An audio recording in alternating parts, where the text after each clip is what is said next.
ওই কথা গানগুলো আমার আগেকার। আপনার আমার বাবা মারা গেছে 15 তারিখে, 15, 11, 12, 13, 14 এই তারিখ গুলো আপনার তাদের ফেসবুক পেজে এবং যে ছেলে সাথে গান করে সেইগুলো আপনার তারিখগুলো ফলো করবেন। রিয়া আসলো আমার জীবনে, রিয়া আসলে আমার বিয়ে হলো। রিয়ার সাথে কেমন পরিচয়, ফেসবুকে পরিচয় হলো। সে রিয়ারও কিন্তু বিয়ে হচ্ছে, তার একটা মেয়ে সন্তান আছে, ঠিক আছে।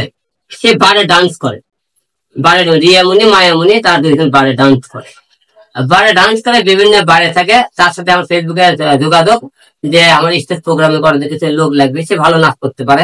তো তার সাথে যোগাযোগ আমাকে স্টেজ প্রোগ্রাম করলো, কিছু প্রোগ্রাম করতে করতে তার ভালো সম্পর্ক হয়ে তার সাথে আমার বিয়ে হয়।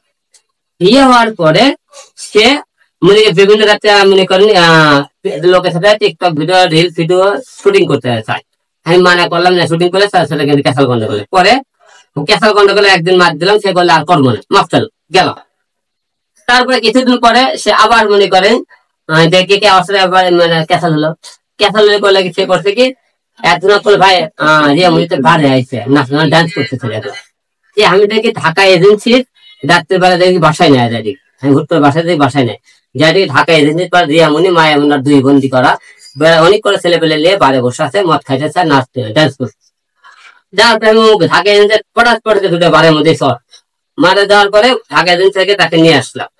নিয়ে আসার পরে পরের দিন সে আমার হাত পাওয়া ধরে কোথায় ভুল করছে, আর জীবনে আমি বাড়ি যাবো না, আমি তা কোরআন শিখছো। পরে আমি কোরআন শিখ থেকে বলাইছি যে আমি বাড়ি যাবি না, মদ খেলে কোনদিন কাজলে সে নাচ গান করবি না, সেখানে কোরআনও অবমাননা করলো। করার পরে কিছুদিন পরে আমার বাবা তো অসুস্থ হয়ে পড়লো। আপনার ওই অসুস্থ হওয়ার পরে আমরা হসপিটালে বাবাকে নিউরোসিন হসপিটালে ভর্তি করলাম। রিয়া মানে কি বলছে, আমি তো ওনার বাবার সেবা করছি, পাশে দেখতেন আপনারা। সে বগুড়া যখন হসপিটালে আমার বাবা ছিল, সে যেদিন বাসাতে আসবে সেদিন কিন্তু হসপিটাল সেদিন যায় একদিন বগুড়া হসপিটালে, সেদিনকে যায় আসলো। তারপরে ঢাকাতে আমি নিয়ে আসার পরে ঢাকা 2 দিন না 3 দিন গেছে। ঢাকাতে আমার বাবা যখন আইসিতে ছিল, সে সেই টাইমে করছে কি, বিভিন্ন ছেলে সাথে আবার ওদের নাচ গান শুরু করলো। ওই কথা গানগুলো আমার আগেকার।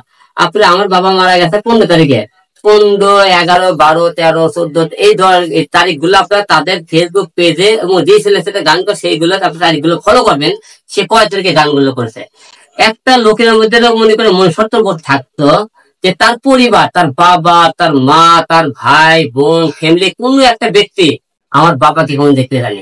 এমনকি দেখেন আমার বাবা যেদিন মারা গেল, সেদিন রিয়ামণিকে রাত বাজে 12টা, রিয়ামণির বোন মায়ামণি আর তার ভাই ইউটিউব চ্যানেলে লাইভে আছে। আমি যখন আবার বাবার লাশটা কবরে আমি তখন হসপিটাল নিয়ে যাই, আমি বলে থেকে তারকে ভাই বোনের লাইভ দেখতেছিলাম। এই অঙ্ক 15 তারিখে রাত্রিবেলা সব স্ক্রিনশট দিয়ে রাখছি আমি, এগুলো প্রমাণ। আর বলে আমি মিথ্যে কথা বলতে চাই, সব প্রমাণ আপনি দেখাতে পারবেন, কোনো সমস্যা নেই।